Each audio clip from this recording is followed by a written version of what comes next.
Oh, good evening, everybody, and welcome back to the world's greatest podcast brought to you by Hayden's House. What?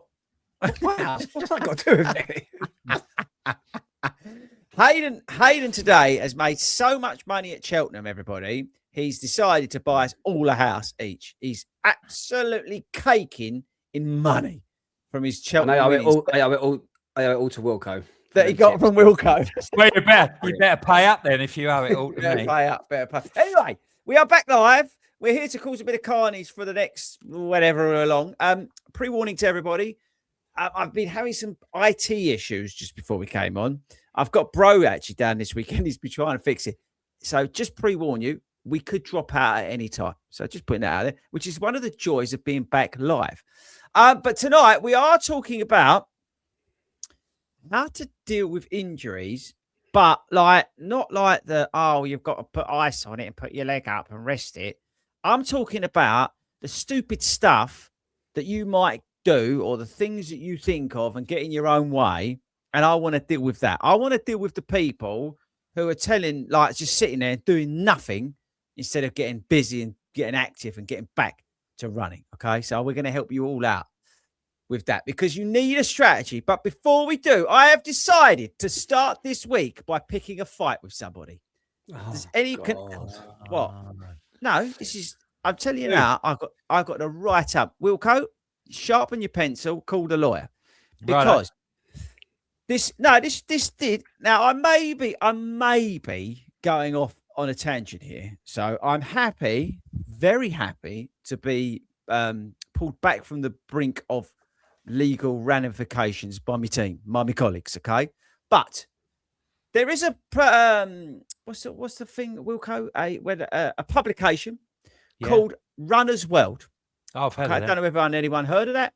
It's some thing that people read on their thing on social media. Well done, by the way, Runner's World. There's a lovely picture of my best friend Harry Styles. Harry Styles broke 3 hours in the marathon. And so can you. Use this plan to run your fastest race yet. So what really irritates me about that is that they are basically, firstly, I get why they're using Harry, but they're just saying, if you use this plan, you can run sub-3. So any Herbert who reads that, some young guy or girl thinks, right, Harry can do it. If I follow this plan, I'm going to run sub-3. Guess what's going to happen if they do that? Anyone care to guess?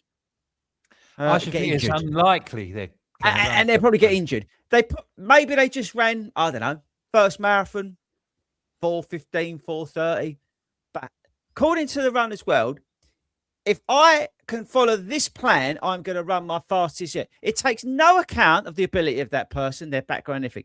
I think, to be honest with you, that they're putting this out, they should be ashamed of themselves. I think it's a disgrace.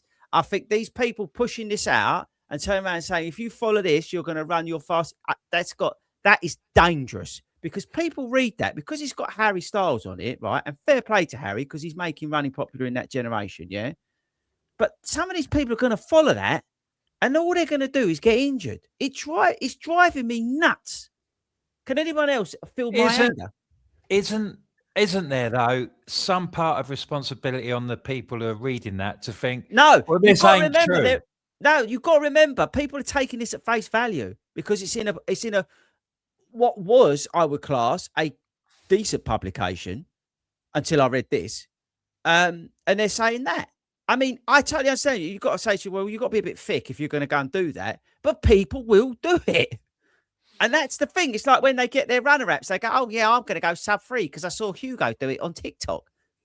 What are you basing that on? Well, I ran 5K the other day, in like 28 minutes. What? Do you know what I'm saying to you? It's driving me up the wall because all it's doing is younger girls and guys who are following this because they're going into it blind and then getting injured. And they wonder why they're getting injured. There's like a guy on TikTok. He's absolutely infuriating me. He's going out and he's doing a track session before having an MRI for a stress fracture, possible stress fracture. Why would you go and do a track session before you go and have an MRI? And people are watching this and going, oh, well, this guy runs this. It's absolute madness, and no one's pulling them up on it. I did warn you. Well, it changes now. You are. I did warn you. So, Hayden, you've, as always, kept counsel.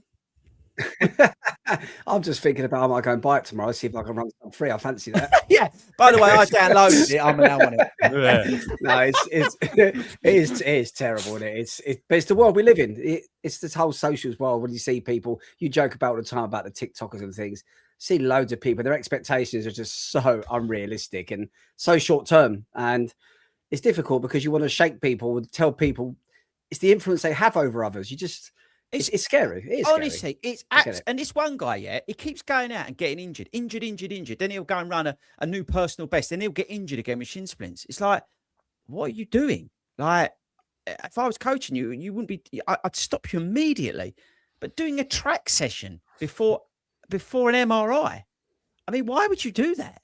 I think the problem with the social media thing is that it produces quick solutions. We live in a world where people want to do things instantly, and they want instant plans for everything, not just marathon running, everything. They want instant solutions for everything, and they want everything to be easy. When we all know loads of things, not just marathon running, loads of stuff that you have to do. You have to be dedicated. You have to put in years of practice and not things like that. Exactly. There's all sorts of covering all sorts of different stuff. Wilco, what gets me is that with this is that it's runner's world. And I think, I think that, to be honest with you, is bloody irresponsible.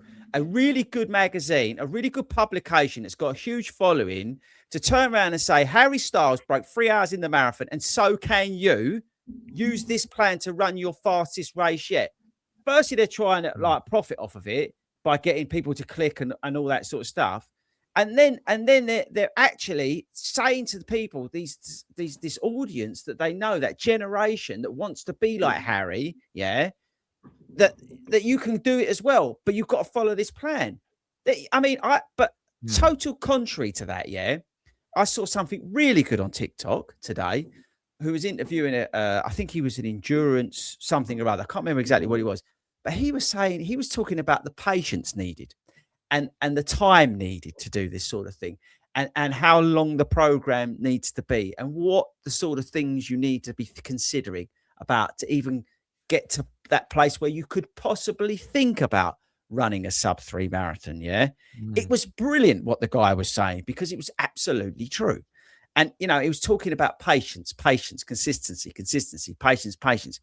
But what really sent me the other way was the fact that it was runner's world. If it was just some urban, like we're getting with all these influencers with their coaching badges, where none of them have done the coaching things, but then they're taking on just runners because they think they can coach them with no qualifications. Yeah.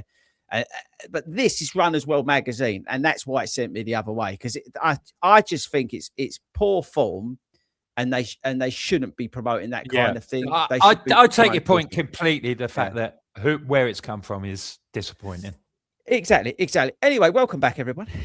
Yeah, nice to see you, mate. Normal services resumed. Well, there we go. You're welcome. Imagine if that was live at the National Running Show. How quickly do you reckon I would have lasted on there? They love it all. They love it. And what's even amazing is we've actually got a live audience tuning in. I thought we would record this and there'll be like 3 people now. But we're back to 1 million people watching this live. Can you imagine? Because this will go out as a podcast as well. And thanks, by the way, I've got to give a shout out to everybody. Thank you very much to everybody who's been listening and watching all the sort of pre-records that we've been doing. And I hope you have been enjoying the different style of content that we're doing. And I tell you what was a good one was the half marathon. I don't know if you boys saw that. We did a half marathon show, and that got some really good feedback. So thanks, Evan. Right, but I wanted to get into injuries. We're not going to. I've wasted 9 minutes already talking nonsense. I wanted to get into the injuries because someone in the room, but we don't want to talk about it. Someone in the room may have got injured. Okay, and we're not going to mention who it is, but that person is now on the injury bus. Now, Hayden has been on the injury bus. And what I want to talk about more than anything is the strategy mentally, right? What you can do. Because if you get bad news and says you can't run for 8 weeks, right? what tends to happen is they say that, but they don't go, but by the way, here's the plan to get you back. They just say, don't run for 8 weeks, which I think, by the way, again, just starting on everyone tonight, because I'm going out in a blaze of glory here. I'm like Billy the Kid. Physios and doctors, actually. Doctors, you need to check yourselves, because what a doctor will do, they'll go, oh, yeah, by the way, sorry about that. You've got a stress factor. No running for 8 weeks. Let me know when you're all right. Bosh, put the phone down. And you're like, well, hang on a minute. Running's my life. I run for my mental health. I run for this. I run for that. I am a runner. You said I can't do that. Nothing, like no running for 8 weeks. What am I meant to do? Oh, yeah, you can start physio in 8 weeks. Well, hang on a minute, because there is stuff you can do. Now, that can look like a different, depending on the injury, yeah? But there's always something you can do. Now, that could be depending on what the injury is. But the doctor should turn around and go, I think, I appreciate you're a runner, so here's your options. You can go swimming, but you can't use your legs, so put one of them float things between your legs and do that. You can work on, I don't know, yoga. We know you can do walking, so make sure you're doing this walking and maybe elevate that, and give you some sort of plan and structure for a road to recovery, so then you can start your run return. Does that make any sense, guys? So, but what the doctors are doing at the moment is they're just going, yeah, you're injured. Don't do nothing for 8 weeks. Well, I'm sorry, but I can't not do anything for 8 weeks. That doesn't work for me. And I think that's where there's a little breakdown in communication. So my first piece of advice to anybody listening to this is, if you get that diagnosis from your doctor and they tell me, I say, yeah, sorry, pal, you've got a stress fracture, you can't do nothing. The first thing you should do about it is say, well, that doesn't really work for me, son. What can I actually do? What physical activity or pastime or whatever that's going to help me in terms of the mental side of things that I can do that's going to be a progress towards my return to run walking? What activity, what cardio work, what aerobic work, what strength work, what nutrition work can I do? Do you recommend as a doctor that I can do that's going to help me get back to my start of my run return? What can I do? Because there is stuff you can do. There's always stuff you can do. And this is where we've got to be a little bit stronger, people. We can't give up the minute they turn around and go, no running for 8 weeks. Hayden, you're smiling. No, because, yeah, I think I agree with you. And that sounds something typical that a doctor would say. I think the thing that's important is with an injury like this, I know it costs money as well, but best off seeing a physio, because a physio would diagnose exactly the same as what the doctor did, probably in more depth. And the physio will be a bit more long-term, a bit more longevity, a bit more giving you ideas and plans. I think a physio would, unless they're a crap physio, then you're buggered. But in general, a physio will give you them ideas like you just explained, whereas a doctor probably wouldn't. So I'm not sure. I don't know how people feel about it these days. I feel as though maybe just because we're runners, when you get an injury or a niggle, out of you guys, who goes to the doctors or do you go to a physio? For me, probably nowadays, I'd go to the physio. I'd skip the doctor. I don't know if that's right or wrong. Start the physio. I'm going to give him a bit of love. Carter and George were like, boom. Actually, you need to see a doctor about this. Like, and they'll push you that way if there's something not within their remit, which I think actually shows you high class physios, right? They'll push you that way. So they'll figure it out and go, blah, blah, blah. But if they feel like they can't do anything with that, or you might need some extra something with it, then they'll push you to the doctor. So yeah, you're bang on actually. Yeah. I think, it's a bit of expertise, isn't it? I know obviously doctors are expert in their field of medicine, but because it's so broad, they haven't got almost that foresight. And we all know the NHS is overrun. Doctors have got I love them. They want you in and out the surgery, don't they? Next, I love them. As a physio, you got your time. Yeah, exactly. But what I'm trying to say is, Hayden, is that you as runners, all of you, if you get yourself into that situation, you've got to have the minerals in that moment, right? Because again, they're so busy. Yeah, you ain't going to get a second chance. You've got to go in there prepped. When they turn around and say that, say, yeah, that's great. Appreciate that. Thanks for everything you do. But, yeah, and then it's that but. And then if they say, no, go and speak to your physio, then you go, the first thing you do is go into the physio and say, right, mate, this is lovely. I've got 8 weeks left. What am I going to do? Because I can't not do nothing. That ain't me. I'm a runner. So what are you going to give me to do? And there will be stuff you can do. Even swimming with no legs is stuff you can do No, but it's true because you can get them float things. Yeah, I know. Yeah, but the point is, you can do something. Yeah, whether it's that stair walking thing that I see these nutters doing at the gym. By the way, has anyone ever done that? I love that. Yeah, I good. do all the time. Oh, you're my heroes. Every time I'm in there, I do 10 minutes on that before I go home. It's unbelievable. But these ladies and blokes, but it must, I don't know whether it's good for glutes or whatever. They are smashing that thing for half an hour, 45 minutes, right? I just think I couldn't do it. I think they're unbelievable, these people. And you can see how like stiff they've got it because they're like literally trying to like walking through treacle. But again, that's something you must be able to do. Or that, you know, that stupid thing where you go like that and you look like a writer, but what's that thing called? The cross trainer. That thing. Yeah, that's cool. Yeah. You can do that. But I would just say yeah. on that is it very much depends on where the injury is. Correct. So right. So let's put it out there. Right. I luckily had a second opportunity to ask the questions. Right. Mhm. So the first meeting was you've got a stress fracture in your pelvis, and it was literally 2 days after I'd run Tokyo. So he and I'd had the MRI 2 weeks before that. And Really helpful. That was. so, yeah, absolutely. To be fair though, it did me a favor because obviously I then ran Tokyo. But then he sent me for another MRI to check if I'd done any more damage. But then, so the first meeting, it does come as a complete shock. You're literally just like, what do you mean I can't run for 6 to 8 weeks? That's absolute. My first thing was, oh, brilliant. So Boston's in 7 weeks, so that'll be all right then. And he was just like, yeah, no. I mean, in my head that made sense, but you know. So then I had another MRI, and literally was like, right, the results back. As soon as I then had that follow-up meeting, I think I spoke to you, and I was like, right, these are the questions that I've got for him, including number 6, can I run Boston? 6, 7, 8, 9, and 10. Can I run Boston? And then I asked you, everyone needs you in their corner, because I was like, right, what questions have I forgotten? You were like, when can you start running again? What does my return to running look like? Am I able to, like, literally, it's just like, okay. But the second, when I was really lucky, and I've got, like, my cousin's a physio, I've got physios who are friends, so I can lean on them in terms of that element of, right, what am I able to do? And I did ask those questions. But I think you're absolutely right. The doctor was basically, in the first consultation, I'm not going to tell you can't run. And then the next one, you can't run. And that was kind of it. And I'm like, hey, I messaged Hayden. Hayden was Googling and going, oh, you can do this, this, and this.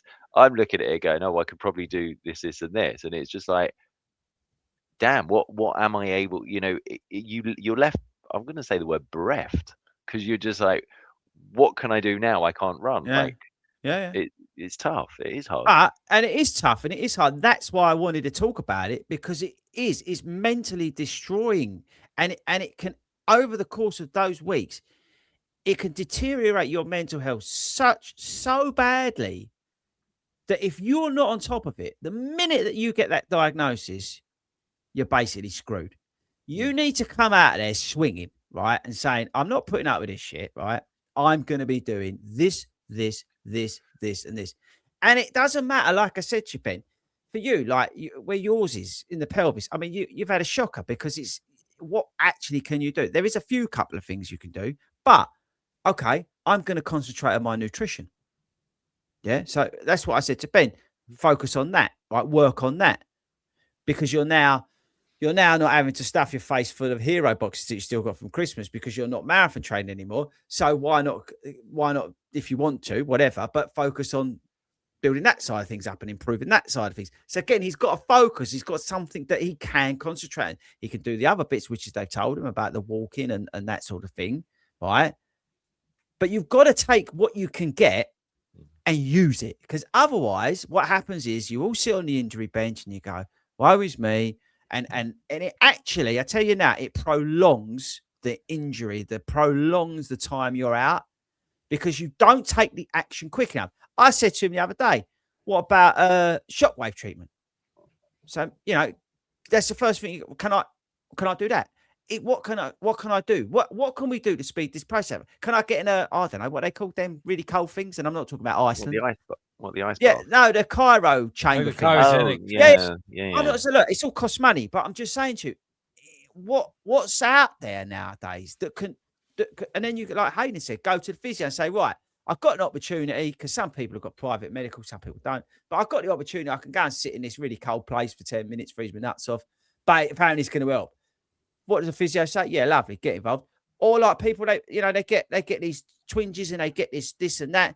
Have you thought about dry needling? No. Well, go and ask about it.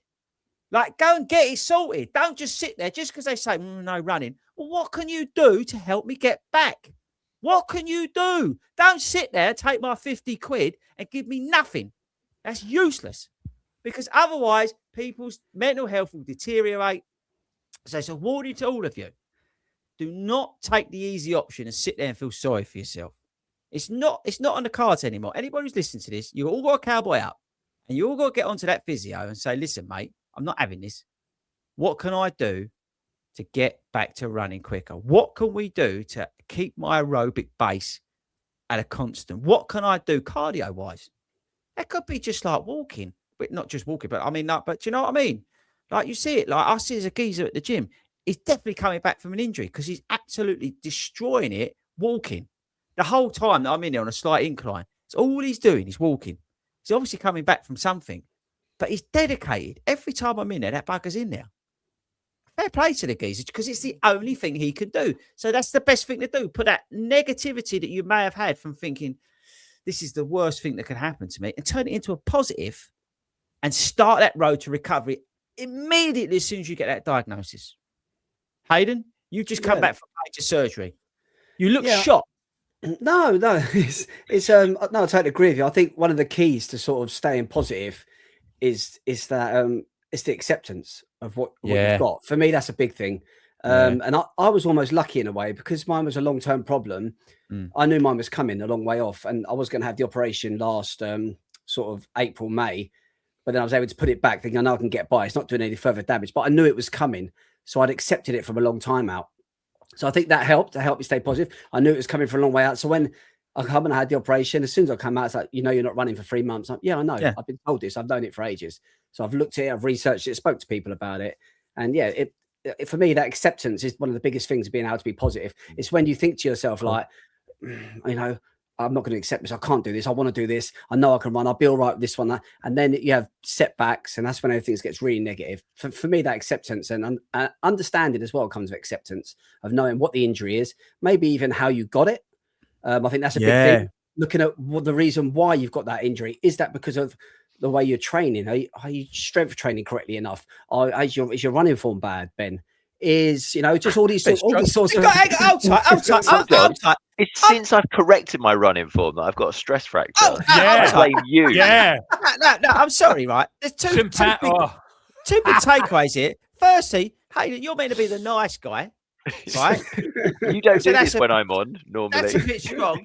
And secondly, the poor guy's in the gutter. I'm trying to build him up, right? For him, and you just kicked him right between the legs. Okay, let's rewind the last about 15 podcasts when all you do is rip the piss out of me about being injured. My back is saying to me, apparently you got an injury. Oh, he's injured, is he? Sorry, apparently his back's hurt. He's got a bad back. I didn't realise you had a back injury. Did you? There you go. There you go. There you go. There you go. Ben, tell the viewers how you done it. Well, so I think. And obviously you'll never know, but I think it was doing Snowdonia Marathon, genuinely. But was you recommended to do that by anybody, or not recommended to do that by anyone? I'm just trying to think if someone maybe not said you, but did someone say that's a stupid idea? Listen, it was a great experience, and I think actually it was. Right. Listen, it was it was not recovering afterwards that I think has such a great kind of caused. And I've got that. Look, I've still got my. I've still got my medal. I'd have chucked that in the bin. I've only just remembered it's there. But look, I think to Hayden's point, it is acceptance, right? And I genuinely, I'm sat here gutted. I'm not getting my 6-star this year, but I'm in a really lucky position of I ran Chicago, and that was quicker than the time I put it. So I know I've got my Boston time for next year. So that's really, and I genuinely, that has massively helped me. I finished Tokyo. I spoke to you the afternoon after I finished Tokyo. I was in pain running Tokyo, probably from mile 3 or 4. Got to 19 miles and was just like walked ran some more, and it was agate, but you know, I'm there. I have to finish. Like I had to finish it. But I said to you that was so tough. And so when I got when I got the diagnosis 2 days later, I was like, this makes so much sense. Everything clicks into place. Spent, was like, do I do Boston? You know, almost that element of do I do Boston or not? You know, because I'd run it, but then I was, actually, as I said, I'm lucky that I've got the time for next year, so I don't feel that pressure, and it's made it almost a bit easier for me. And having you just kind of sending me pictures and motivational messages and just honestly, you do not want to, literally there's like this before and afters. Yeah, exactly. This will be you in six if weeks you do nothing, you don't do any exercise. And it is, and so I've then challenged myself in terms of I can do upper body work, and literally the cardio I can do is the assault bike. And then actually I was kind of doing battle ropes at the gym today and stuff like that. So a bit of a HIIT workout to get my heart rate up without, kind of putting strain on there. And so it's, as you say, it's thinking creatively. What can you do? Absolutely. What's not going to aggravate the injury? But I think it very much Hayden's point. If you that only comes from the acceptance, and how long you take to get to the acceptance is down to you. And it is hard, like it's crap, but within the community we're really lucky. I'm certainly lucky I've been able to chat to you guys and have that conversation and just get abused yeah, pretty much. Hello, I'm still here. Oh, Wilco. I'll be fair, Wilco. No, actually, I'm going to pay Wilco a compliment. I hardly recognise you, bruv. We're going to come on to it. You've done some weight, haven't you? Yeah, a little bit. Yeah, he does. We're talking in a bit. What I was going to say about this is, I mean, it sounds really almost pitiful, but you may look back on this and think that it's an enforced break that will do you good, because you have been absolutely caning it for the last 3 years. You've done all these marathons. You've gone from a 3:45 marathon runner to a 2:50 marathon runner. You've been working your behind off, loads of 60, 70 mile weeks, 2 sessions a day, 3 times a week, gym, absolutely smashing it. Been an absolute role model for so many people that you've done so much. And he went and ran up and down a mountain. Well, no, I'm not going to criticize him for that, because he's done that for the experience. It's not all about banging it out, and times and things like that. He had the opportunity to do that. He'll look back on it one day and think, yeah, I enjoyed it. I ran up a mountain. It's not all about, ticking off, your stars and all that sort of thing. There's other things out there in life to enjoy. I know, Hayden, you won't appreciate that, but there you go.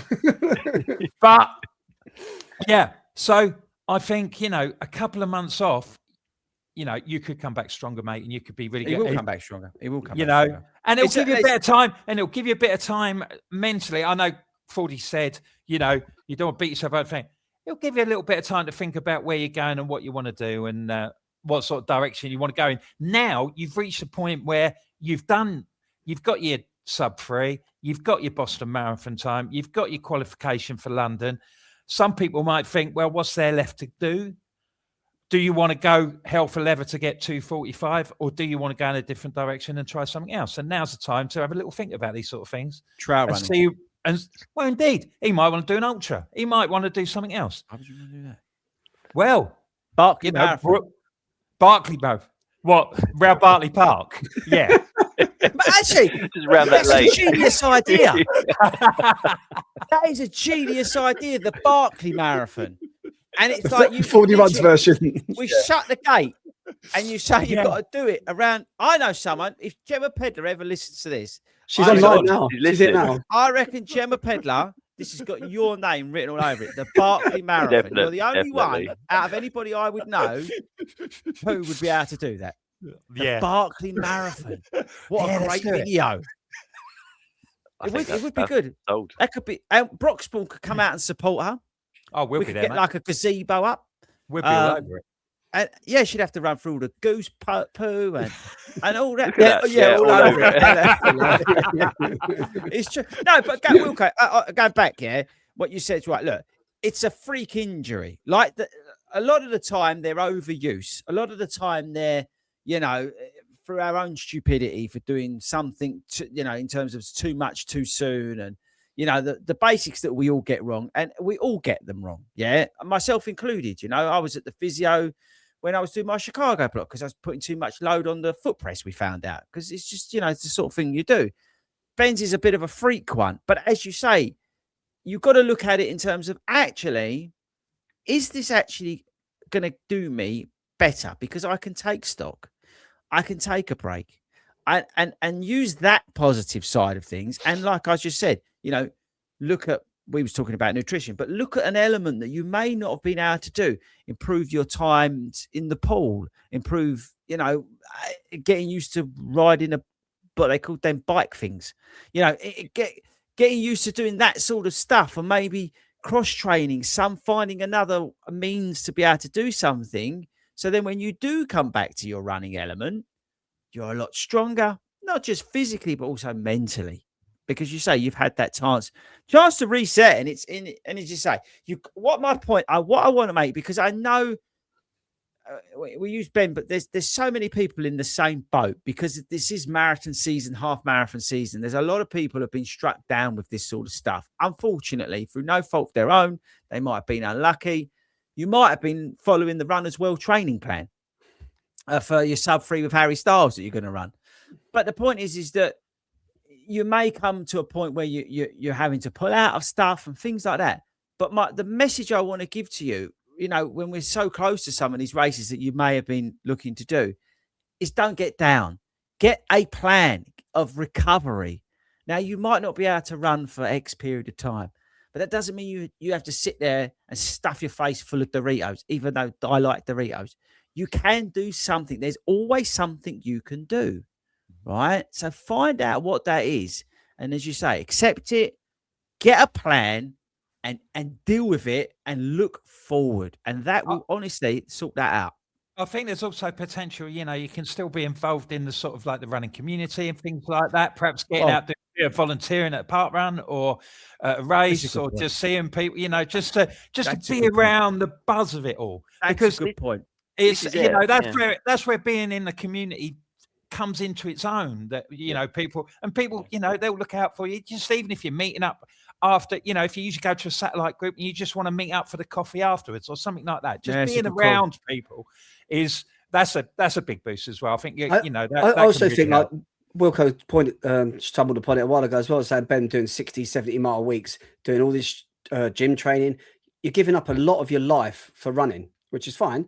But there's definitely 100%. All of us know we neglect certain other things, not physical things, not there's things you might have needed to do with regards to your house, or there's loads of like research things you might want to do, projects you want to get done. There's just things you might want to do. And if you've got a wife, children, maybe spend a bit more time with them, because once you're back up and fit and healthy and running and back on it, I won't see you again. Exactly that. I mean, now's the time to make that good. Yeah, it's true. Ben's cutting my grass tomorrow. There you go. Here he goes. That's good physio there. To be fair, with mine as well, you said trying to be involved and find something new, and this is quite a good plug for it as well. We with Chris spoke about 41's Running Club TV for the longest time about getting it started, but it's both like, just haven't got the time for it. I got injured. I knew I weren't running. I had nothing else to do. I was like, now's the perfect time. We got started. That's just an example of just suddenly thinking, actually, do you know what? I've got a bit of time in my hands now. I'm not running 90% of my life. Maybe I'll just get these other things done I've been putting off for quite a while. Yeah, and actually, bang on, Hayden. I think actually what Wilco was saying is a really good point. It's a great advert for the 40 Runs Running Club and community, but I think it's a great advert for wherever you are, whether you're in 40 Runs or not, your own ecosystem that you've got locally in terms of your running club, your running community, whether it's just like a social group, a couple of you to go out or whatever, to have that infrastructure in place, that support network, to be able to, like, as you say, Wilco, they're all going for their long run, meet them up for a coffee afterwards. Go and volunteer. We always say this. Go and volunteer at park run. Go and volunteer at races. Yeah, we're lucky within the club. How many volunteers that we provide to all the races across the country. Big shout out to Mel and the team, right? Straight away. Just want to put that out there again. But, to go and volunteer at your park run because you're on the sidelines, it's a very rewarding thing to do. Yeah. Maybe start training up as a as a run director at your park run. I don't know how that works. You know, these are the sort of things that you can start, you know, using some of that time to do. So you're still getting some of that. And I know it's hard. Look, don't get me wrong. When I tore my calf muscle and I was coming along to the races and stuff like that, it was bloody awful. I didn't want to talk. I don't want to talk anyway. But it was awful. But it done me good, right? It done me good to go along to those races. It done me good to pretend to like want to be there.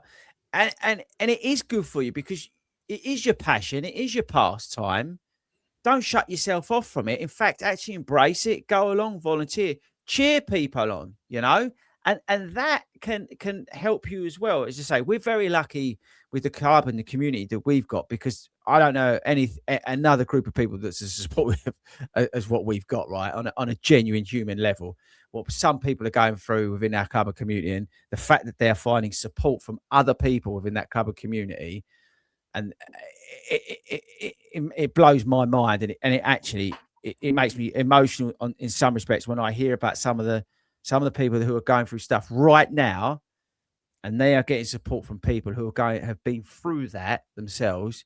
The fact that they found themselves through something that I put together by chance nearly 10 years ago, and that is still positively impacting people's lives when they're dealing with stuff that is so grave and so awful, and that's having a positive impact. I mean, that is incredible. Forget Ben's little stress fracture that he's done going up and down a mountain. This is like, I'm being serious, yeah? This is where having that ecosystem in place, and again, it could be on a local level for you, but mate, again, talk to people, yeah? It goes back to that same old thing, innit?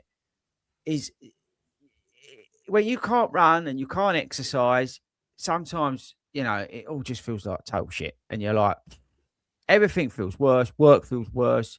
Life just is more of a struggle. Get a bit sluggish. You're eating craps. Everything goes out the window. And genuinely, slowly but surely, everything goes to decline. At that point, or before that point, you've got to be talking to people, right? And you don't know who it is. You'll find somebody who's been through it, and you can have that connection with. And it's so powerful, people. Don't just sit there and go through that on your own. I'm hammering him deliberately because I know he'll sit there on his Todd otherwise, and he'll be all like feeling sorry for himself. And you know what I mean? It's true. But genuinely, and Wilco, you make a really valid point from Park Run, right? Straight away, email my local Park Run, who I know struggle for volleys because Petri used to be RD down there. Straight away, Tuesday, emailed him. I was like, right, put me down for the next 3 weeks, wherever you need me. Yeah, just I'll kind of be there. And that's not like, oh, look at me, but it is a case of, that's good, because I know that I'll just sit in bed on a Saturday morning and do nothing. And actually, you know, I think what's more depressing is the fact that, you know, kind of gone through, and this is to anyone who's got their spring marathon coming up, you've done almost the crap bit through the rain, through the wind, and all that, gosh, and the weather's just changed, and I'm like, I just want to go outside and enjoy some dry sunshine and stuff like that. And it's like, that's more gutting than kind of anything else. But you know, as you say, everything happens for a reason, right? I'm a believer, you know, and you've got to look for absolutely. that. But I think, Fordy, you just need virtually touched it as well. I think realistically as well, when we look at, we won't go into politics and stuff, but what's going on in the world, and you see the horrible things that happen all over the world, and to people, as you said, in the communities, some of the things they're going through, we do have to put things into context. It's like we're big babies, all of us. You can't run for 2 or 3 months. So what? There's people that are losing their lives. There's people, you know, in the grand scheme of things, the context, sit back. Don't be so hard on yourself and just think, you know what? That's what I'm saying. It's still going to be over soon enough. That's what I'm saying to you. Get positive about this stuff, right? As soon as they turn around and say to you, it's not the end of the world. It feels it, but it ain't. Yeah. But the best way to deal with that is to have a plan. I know that's my little autistic way with always having a plan and things, but I'm telling you, have a roadmap, yeah? And it can look like totally different to sort of somebody else there.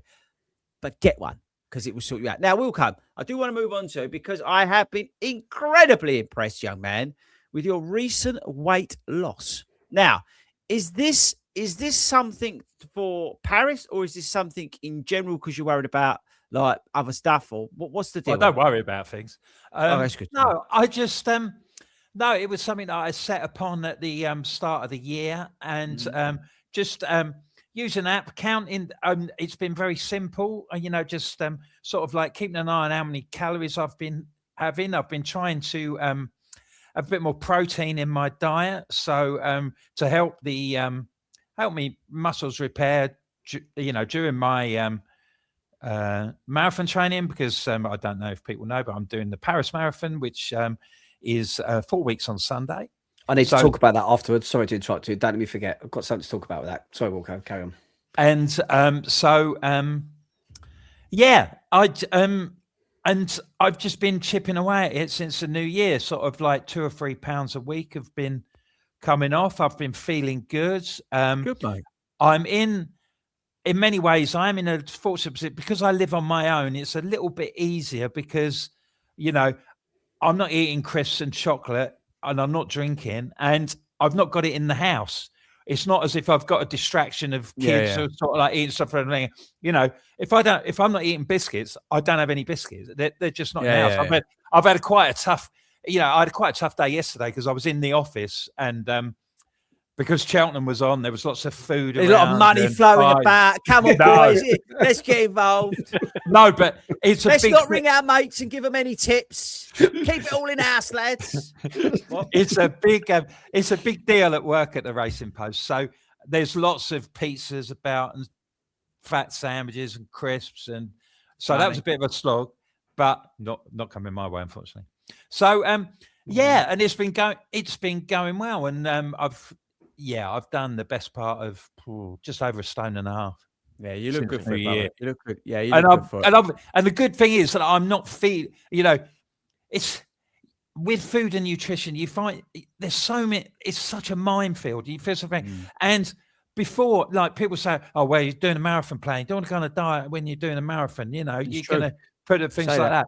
But I think by eating the sort of food that I've been eating and, trying to be sensible, not just sort of like cutting down on food, but thinking about what I'm eating and trying to eat stuff that's going to be, lots of meat and eggs and chicken and like stuff that's high in protein, things like that, and not so much junk. It's doing the trick, and I'm feeling good about it. Yeah, good for you. Hayden, what was you going to say about Paris? Because I think I was going to say the same thing. It reminded me, because I think there was a comment earlier on, someone's running Paris, and I know we touched on it before with Wilco about the drinks, and I know we're all trying to be more environmentally friendly and stuff, and the idea of this not taking your own fuel at the race, not taking your own bottles and having the refills. Everyone's been split about it. Maybe it will work, maybe it won't work. But I don't know if any of you saw the half Paris. Oh my God, did it work? Carnage. Did it? Absolute carnage. I didn't realise what they meant by refilling and how they're going to do it. They've got it in a load of pipes, haven't they? They're shooting with like water guns.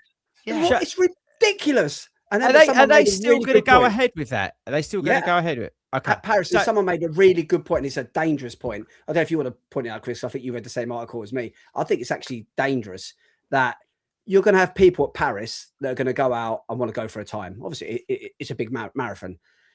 That station where you stop there, if you go back and look at the pictures and the footage, you'll stop there for quite a while. I say quite a while. When you're running a marathon, when you stop for 15, 20 seconds, it can seem like a long time. You're going to have people thinking, do you know what? I'm on for a good time. Sod that. I'm going to leave that station alone. And that could be dangerous. Not just one station, Paris, the next one, Paris the same as well, with the hills as well. It could be dangerous. I think they're playing with people's lives. I think they need to check themselves. It's a proper marathon, that one. It's a proper event, yeah? And I 150 billion% get the sustainability stuff. I get it, right? But that is not the way to achieve it.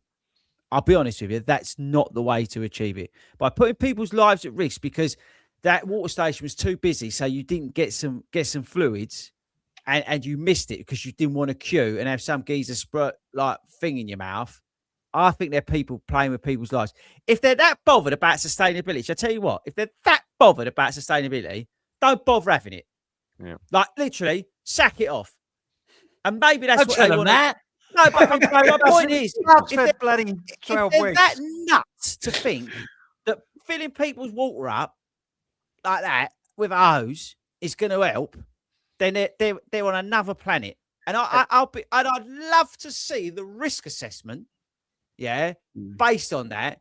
If you're standing there and you're, as you say, Hayden, you're going through it and you come up to it and there's a queue of whatever people, because they're busy. Aid stations are busy, and they're even busier when it's hot. I remember when I did London and it was that really hot year and we ran out of water up at Millwall because people were taking, and rightly so, taking on more. And ever since then, London Marathon have put even more water on. So give them credit. Yeah, they know how to do it over here. But can you imagine over there? It's a hot day. This what's going to happen over there? I think they're putting people's lives at risk. I'd love to see the risk assessment because clearly they haven't thought it through. How they've got that signed off from insurance is just beyond me. You are literally putting people's lives at risk for the sake of some paper cups. This is the point. It's paper cups. Now, I appreciate what, all the sustain. I really genuinely do. Yeah, I get that. But come on, guys. This is lunacy. It's absolute lunacy. And I genuinely think they had paper. I'm just trying to think last year. I thought they had, I'm sure it was paper cups. But I'm with you. Sorry. It's easy to say it's sustainability grounds, right? I think that's It's a real. cost, and it's got to be. Yeah, it is a cost thing. And doing it then last year, it was not massively hot, but really humid. Like it was so humid when we started. And it's a tough course, and you're going through tunnel, like on the big half, and you got that tunnel, you're going through that. You said it's a fast course. It is a fast course. You push on it. That was, I think was I 2:53 last year on it. It is a great course, and Michael's gone out and done, whatever he's done, like 2:38 or something. It's a good course to go and push on. That would now put me off doing that marathon. Because you just don't know how long you're going to stop. And also because you then kind of go, oh, well, I'm not going to stop there because that's a few seconds. Don't forget, this is the marathon that makes you give them all, sign up for this medical thing as well. Yeah. Like you have to give all this medical. The medical thing now, you just do and I say just because I think it's a bit ridiculous. You just do an online course and you're ticking a few boxes. So but it is still a bit. It doesn't make no sense. And surely, right, there's going to be other ways of making that race more sustainable than worrying about paper cups. Surely, like. I'm as always going off on one. I have no PA system. Don't do finisher t-shirts or make people pay for finisher t-shirts. Yeah, don't do medals or I don't know, something other than t-shirts at the end. Or there's going to be another way in terms of your I can't remember what they call it, but basically hitting those targets in terms of sustainability, carbon neutral. Yeah, the offset. There's going to be other ways, right, of making you hitting that than cutting out cups that people, if they don't get enough water, may dehydrate and then may become seriously ill. Yeah. It makes no sense. It doesn't. Ben, how much do you pay for Paris Marathon? Do you remember? Where's Wilco gone, by the way? He's got the ups. You want Paris Marathon cancelled? He just had a text saying it's been cancelled. He's gone to Paris now to do it. You do it in advance. I can't remember. I want to say 100 and something, maybe. Yeah. This is my point. Let's just say it was 110. As Chris said, make it 112 quid. Put 2 quid on every entrant. Over 30,000 people. There's 60 grand. Have cartons. It'll pay for them. And it's a busy. And it's a busy marathon in terms of it had the world record, didn't it? Like a couple of years ago, and it does have a lot of people doing it. And I think they've got it wrong. The other thing, right? Disaster. As you say, put an extra $5 on, take that money, go and plant a load of trees. Yeah. Like, do you know what I mean? It's like it makes no sense. And that's why I disagree that it's this. And I'm really sorry. It's so easy to throw out the sustainability card, and because how can you argue with that? Okay, cool, it's sustainability, but I just think, well, surely they're wasting water. Surely they're wasting water by squirting all over your face, just sitting there. And is it coming out? Is it coming out the Seine as well? Honestly, so I think, Do you think there's a chance that the organisers with this, that this is why Paris has never really been considered as a world major? What? Because the people running it haven't got a clue what they're doing. Because that's what it sounds like to me. No, there could be issues there. It's a strange call. I mean, it's the most bizarre decision look, for the half marathon, right? I get why they tried it. I get it. Makes total sense. Try it and all that sort of stuff. But the marathon distance needs to be respected. I was in London when somebody passed away. Yeah. You are playing with people's lives. You never know what underlying conditions people have. And unfortunately, these things come up when you're pushing your body to the absolute maximum, which is what you do in a marathon. Even if you've trained like an absolute machine, right? These things can happen. God forbid. On the day, right? Why put extra risk on people for the sake of some soppy cups? And to be fair, that Andrew just made a great point. Andrew Bush just commented saying most city marathons find a significant improvement in air quality on the day as there's no cars driving around because all the roads are closed. That's a massive point. It's doing well. There's other things at play here, I think. But and that's what I mean. I think it is a cost thing. And I'll say, so Snowdonia Marathon last year said they were doing the same thing, right? And they gave you the plastic cup as they do in Paris. And you got out on the course and actually they'd made the decision, no, they did have paper cups still on course. And that's like not middle of winter, but kind of end of October. So you're not necessarily going to run it in blazing sunshine. But it's still, as you said, it's respecting the marathon distance. You need to have that out there for people. Some people won't stop. And as you said, people will make that decision. How long is it to the next aid station? You don't know that. No. And people push, as you said, some people aren't experienced runners. People will push beyond their limits. Correct. And just end up, as God forbid, something will happen there. And I know it's just and it's just a simple decision. Someone sat in a meeting room going, "I've had a brilliant idea." I don't think it's been well publicised. Sorry to interrupt you there, because Wilco, when you signed it was only because Michael Sandford sent it to me, and I was like, "What the hell?" I have a question, Wilco. Yeah, would you have signed up for the Paris Marathon if you'd known that information beforehand? What about the water? Yeah, I think I would. I mean, I haven't seen the footage yet from what happened at the weekend. So that'll be interesting. I've seen I don't think you want to watch it, Wilco, be honest. Yeah, it'll be haunting you for a few weeks. The thought of holding a cup is not too bad. I mean, I've got this. I've used it on 2 long. Oh, we've lost him again. Bless him. It's usually on a cup. It's usually on a cup. On long runs because as soon as we found out about it, it was something flagged it to you, wasn't it? Can you hear me now? Sorry. Yeah, you're right, Wilco. Don't worry. I think it's the shock. I've used this on a 20 miler, so I'm quite comfortable with that. The actual carry in the water. So I will see what happens. I'm sure. I don't think the carrying, as you said, the carrying's not the issue. I think a lot of people will carry water in a bottle or take their own fuel in anyway. That's not the issue. Whatever, the issue is the refilling. It's the way that they've chosen to do the refilling. It's literally just like a bunch of people in shorts and t-shirts having a water fight. It's just terrible at these stations. You just they got super soakers, Wilco. Yeah, that's what I didn't like. I'm sure I don't want to get wet. Yeah, I'm sure they've got 4 weeks. They've had this event. They'll take on board what's going to happen. I'll take this bottle with me, and if I don't need it, I'll throw it in the bin. Yeah, give them credit. I'll be prepared to. That's not very sustainable. That's not very sustainable. Well, Taylor Swift flies all over the world every week. Exactly. So were half of the Paris Marathon competitors. They'll be flying in all over. Well, this is the other thing, isn't it? Right? Okay, here's the thing. Don't invite people on media bibs to fly over from the UK, from the US, and all that sort of stuff. Again, right? So it's all about where do you stop? But when you're putting people's lives at risk, it makes no sense. But as you say, right? In fairness, give them the credit where credit's due. We hope that, and we believe there's one person in the Paris Marathon organization who has a brain cell and would have seen that footage and gone, "Here, lads, I think we might have cocked this up.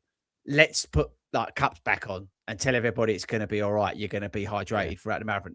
I hope that they saw the furore that was probably on social media about it.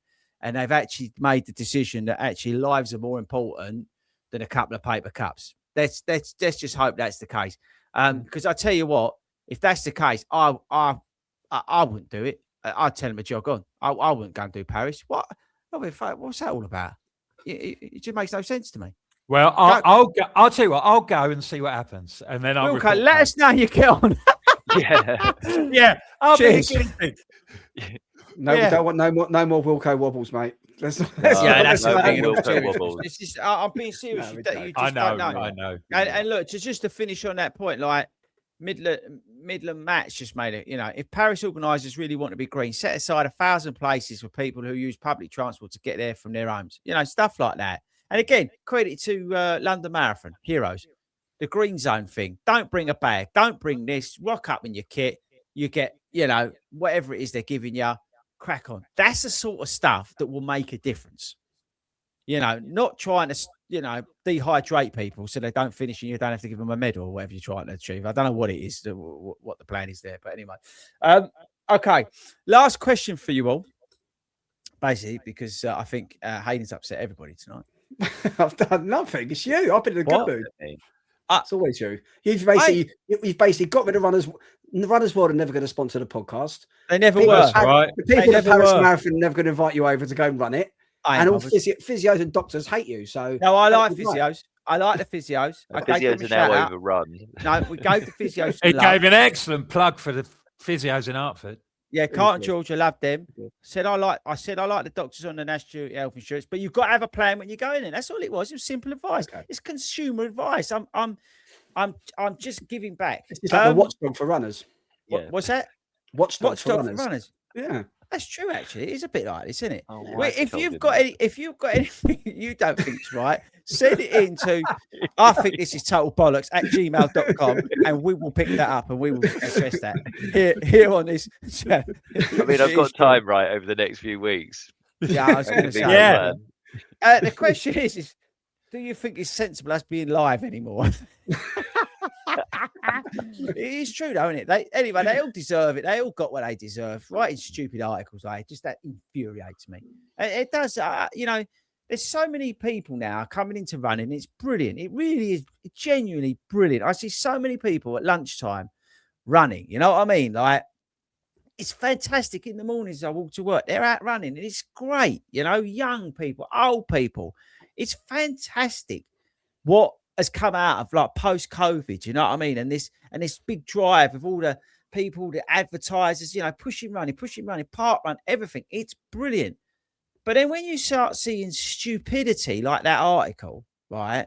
And then, you know, some of this other crazy stuff that's coming out that people, and I don't know why we listen to it, but we do, right? We get sucked into this sort of stuff. There's no censorship on this stuff, right? And I think, you know, at some point, someone's got to call it out for what it is, which is just basically nonsense. But I think they've got to be careful. The people have got to be careful because people can get hurt and stuff, like, and because people listen to this stuff. It's like I see it with running shoes. You know, you see the kids wearing certain running shoes because they've seen it on TikTok and they don't realize that person's getting paid a what's it load of money from that brand to wear that stuff, right? And people still don't get that. The fact that that's just nonsense. The great thing is now is a lot of the brands are stepping away from that because they realised that people are like not thick. But there are still people out there who will go out and buy a pair of, I'm not going to name the brand, but a brand. Careful, Hayden. And they'll go and run in them, and they're no good. I saw a classic example. I saw a geezer running yesterday morning with his mate, two young guys, right? Again, fantastic. They're both out there. He was in a pair of shoes, right? He clearly has not done any research. It was like that the foam that he was, and I'm just looking at his calf muscles, and you could tell that they were screaming. But his pronation was so bad in these shoes, but they were exactly the same as his mate, and that's obviously why he's got them, right? And he's seeing other people wearing them, similar sort of age and all that sort of stuff, similar sort of influence. And you just think to yourself, this is like rule 101. You're going to be in the physio and you're going to be moaning about your knee, which is your IT band. And it goes boom, boom, boom, boom, boom, boom, boom. It goes back to that same sort of stuff. So that's where, again, it's got to be censored. But the good thing is, right, I think nowadays, a lot of people are wising up to a lot of this, which is good. I do think there is a little bit more coming through that people have seeing the light, I think. But as I said, and we've got Runners Watchdog as well, helping people out. We're there for people. We're there to expose. I just get upset when a big publication comes out with something that really, who's checking that? Do you know what I mean? In terms of all that sort of stuff. Anyway, hopefully this has been educational. Hopefully you enjoyed us being back live. Next week we've got a really good interview coming up, which Hayden's recording. Hayden, do you want to give him a bit of a sneak preview? Yeah, we're going our series of Beneath the Bib, where we talk to everyday runners and get their stories. And we're speaking to a young lady. When I say she's been through the mill, she's been through the mill. Honestly, tune into this one. It is something else. And running has played a massive part in her basically surviving life. So yeah, it's definitely incredible. Fantastic. And again, I would say if you've not checked out the club TV channel, right, it doesn't matter if you're a club member or not. We don't really care, because the stories of the people. I mean, Wilco, you've done it, interview people. Ben, you've been on it. The stories that are coming out of real people, right? You know, and the tough stuff they've been through, but also the positive stuff that they've been through, and how running has been that positive thread through their lives, and they've turned stuff around. And as you say, genuinely, like, people have saved their lives and stuff like that. And you know, there are some really incredible stories to listen to. Each episode's like half hour long, but we try and pick some off to put out on, like, so let's say the main channel as well, because they really are truly inspiring stories from people within the club and community. And it's a testament to what we have within 40 Runs, that we're made up with all these remarkable people, really, that support other people as well. So it's phenomenal. Look, we really appreciate you lot tuning in. We really appreciate all the support that we get for this podcast. We really appreciate Runners World for the email that we're going to get. But no, seriously, we'll be back live. I think next month we've got a live show. I can't remember when it is, what week it is, but we're coming out. We've got some really good shows coming out. So make sure you stick around for them. If you're interested in checking out your local social running group, they're free to join. All the 40 Runs running clubs are free to join. So go over to our website and find out where that is. You can obviously become an affiliate member and get your 15% off at sportshoes.com if you want to do that. But yeah, we appreciate all of you. Thank you very much, boys, for joining me tonight. And we shall see you all soon.